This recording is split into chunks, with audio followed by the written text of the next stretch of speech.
आईनी हिंदी के एक नए एपिसोड में आपका स्वागत है। इस वीडियो में हम पहले बात करने वाले हैं गैस टरबाइन एस्टेब्लिशमेंट से आई एक बड़ी रिपोर्ट के बारे में। देखिए, गैस टरबाइन एस्टेब्लिशमेंट को लेकर गत महीने में और इस महीने में हमें कुछ बड़ी रिपोर्ट्स देखने को मिली। पहले जो रिपोर्ट थी वो गोदरेज एरोस्पेस से संबंधित थी कि कैसे उन्होंने जो D2 D3 जैसे इंजन है वो डिलीवर किए हैं। इसके बाद जो हाई एल्टीट्यूड ट्रायल रूस में चल रहे हैं उसको लेकर अपडेट आई और हमने अनुमान लगाया था कि बहुत जल्दी हमें जो डेरिवेट इंजन है इसको लेकर के भी कोई पुख्ता खबर सुनने को मिल सकती है, और आज ऐसा ही हुआ है। डीआरडीओ के एक सीनियर ऑफिशियल डॉक्टर गणेशन ने जो कावेरी 2.0 है इसको ऑफिशियली एक्नॉलेज कर लिया है। आइए जानते हैं कि यहाँ पर उनके तरफ से क्या कहा गया। देखिए, मुख्यतः कावेरी इंजन प्रोग्राम हम जैसा मानते हैं कि इसका पीछा का तेजस से छूटने नहीं वाला है। आज नहीं तो कल गैस टरबाइन एस्टेब्लिशमेंट इस सफलता को प्राप्त कर लेगी, और अगर हम इसकी पृष्ठभूमि को देखें तो ये चीज़ें हमको क्लियरली दिखती भी हैं। देखिए, भारत बहुत सालों से अपना खुद का फाइटर जेट इंजन बनाना चाहता है। तकरीबन ये सफर हमारा 3 दशक पुराना है। मूल रूप से कावेरी इंजन, जिसको हम GTX 35 VS के नाम से जानते हैं, ये LCA तेजस के लिए बनाया गया था। लेकिन आप सब जानते हैं कि थ्रस्ट कम पड़ गया और बहुत सारे जो इफेक्ट हैं वो आए, जैसे कि वजन ज़्यादा हुआ और टेक्निकल मुश्किलें आई, जिसके चलते तेजस प्रोग्राम से इसको डीलिंक कर दिया गया। और अभी तेजस में general electric F404 IN20 engine का इस्तेमाल किया जाता है। लेकिन अब कावेरी प्रोजेक्ट को एक नए रूप में आगे बढ़ाया जा रहा है, वो होगा कावेरी 2.0। लेकिन उससे पहले एक कसौटी है जो हमें पूरी करनी होगी, और वो कसौटी है कावेरी डेरिवेट इंजन के रूप में, क्योंकि कावेरी डेरिवेट इंजन का सर्टिफिकेशन ही कावेरी 2.0 के मार्ग को प्रशस्त करेगा।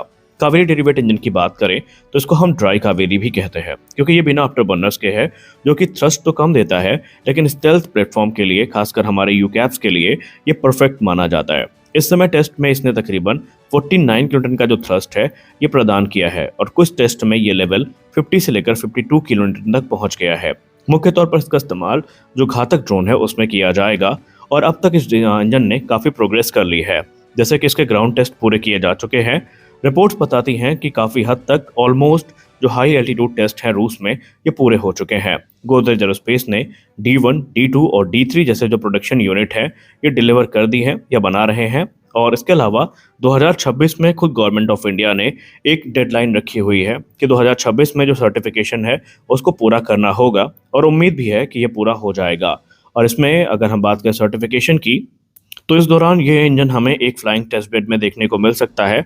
अब प्लेटफॉर्म का नाम तो क्लियरली पता नहीं, लेकिन अगर हम पूर्व की रिपोर्ट देखें तो वहाँ पर तेजस के जो इनिशियल वेरिएंट है उसमें मॉडिफिकेशन की बात चल रही थी, तो संभवता है कि तेजस मार्क 1 के जो इनिशियल वेरिएंट है उनको ही टेस्ट बेड के तौर पर यूज़ किया जा सकता है। और हाल ही में आप सब ने देखा है कि जब रक्षा मंत्री जी ने GTRA की फैसिलिटी का दौरा किया था तो उनके सामने जो कावेरी इंजन है उसको आफ्टर बर्नर के साथ टेस्ट किया गया था, और वो टेस्ट सफल था। तो अब यहाँ पर कावेरी 2.0 की जो भूमिका है वो और ज़्यादा मजबूत हो जाती है, क्योंकि कावेरी डेरिवेट इंजन के बाद GTRA ने खुद अब ये कंफर्म कर दिया है कि नेक्स्ट जनरेशन इंजन का निर्माण उनके तरफ से किया जाएगा, जिसको क्रमशः कावेरी 2.0 के नाम से जाना जाएगा। यह मूल कावेरी इंजन से काफ़ी बेहतर होगा, और इसका जो अनुमानित थ्रस्ट है अगर हम बात करें तो इसमें बिना आफ्टर बर्नर्स के हमें तकरीबन 55 से लेकर 59 किलोन्यूटन का थ्रस्ट देखने को मिलेगा। वही आफ्टर बर्नर्स के बाद जो वेट थ्रस्ट है वो 90 किलोन्यूटन क्लास तक पहुंच सकता है। और अगर हम डॉक्टर गणेशन की बात करें तो GTRA का टारगेट है कि इसको कम से कम 100 किलोन्यूटन से ज़्यादा लेकर जाना। उसके पीछे की एक वजह है, अगर ये मार्क टच हो जाता है तो भारत के 2 बड़े प्रोग्राम, जिसमें पहला है तेजस मार्क 1 अल्फा और तेजस मार्क 2, इनके अपग्रेड की संभावना भी बढ़ जाएगी। और भविष्य के जो फाइटर प्रोग्राम है उसमें हमें जो कि दूसरे फाइटर है जैसे कि HLF-42 हो गया, इसमें भी इसका क्लियर बेनिफिट हमें देखने को मिलेगा। यहाँ पर मेन टारगेट यही है कि विदेशी इंजन पर किसी भी प्रकार से अपनी जो निर्भरता है उसको कम करना, क्योंकि अभी हम लोग ये चीज़ समझ नहीं पा रहे हैं, लेकिन आने वाले भविष्य में F404 हमारे लिए बहुत बड़ी समस्या लेकर आएगा, क्योंकि आज नहीं तो कल ये मान के चले कि इनका प्रोडक्शन फिर से बंद होगा और हमें तकरीबन 3 बार जो इंजन है वो स्वैप करना होगा। ऐसे में हम बार बार अमेरिका के ऊपर ओवर डिपेंडेंट नहीं रह सकते, और जैसे हालात चल रहे हैं इस समय वैसी कंडीशन को देख करके तो बिल्कुल भी नहीं। और इसीलिए भारत सरकार और गैस टरबाइन एस्टैब्लिशमेंट इस प्रोग्राम को लेकर बहुत गंभीर है। लेकिन अब सवाल ये है कि हमारी अप्रोच क्या होगी, क्या हम इकट्ठा आगे बढ़ेंगे या एक फेज्ड अप्रोच का हम फॉलो करेंगे। देखिए, पहला होगा जो चरण, उसमें कावेरी ड्राइवेट इंजन को पूरी तरीके से हम इस समय सर्टिफाई करेंगे, या कावेरी डेरिवेट इंजन को हम सर्टिफाई करेंगे, और 2026 का टारगेट जैसा कि मैंने कहा रखा गया है। हम उम्मीद करेंगे कि ये काम इसी में हो जाए। उसके बाद जो आफ्टर बर्नर वाला कावेरी डेरिवेट इंजन है उसको टेस्ट किया जाएगा। एक समस्या जो हमारे सामने है उसका उत्तर तो इस समय मेरे पास भी नहीं है कि हम इसको टेस्ट कैसे करेंगे, क्योंकि हमारे पास फिलहाल कोई फ्लाइंग टेस्ट बेड नहीं है। और हम एग्जाम्पल के तौर पर मान लेते, एग्जाम्पल नहीं, अब आप मान ही लीजिए कि हमारे पास पुराना जो तेजस एयरक्राफ्ट है वही फ्लाइंग टेस्ट बेड के रूप में यूज होगा और उससे हम रियल फ्लाइट डेटा कलेक्ट करेंगे। बाद में इस डेटा से जो कावेरी 2.0 है उसका जो नया कोर है उसको डिजाइन करेंगे, जो ज़्यादा थ्रस्ट प्रदान करेगा, बेहतर एफिशिएंसी प्रदान करेगा और बेहतर मटेरियल भी हम बनाएंगे। और अगर सब कुछ ठीक रहा तो 7 से 8 वर्ष में कावेरी 2.0 तैयार हो सकता है, अगर सरकार और भारतीय वायुसेना फंडिंग और अपना पूर्ण समर्थन देते हैं तब। इसका महत्व तो हमारे लिए काफी ज्यादा है। देखिए, अगर कावेरी 2.0 सफल हो गया तो भारत खुद के फाइटर जेट का इंजन बना सकेगा। कोई देश इंजन सप्लाई रोक नहीं पाएगा।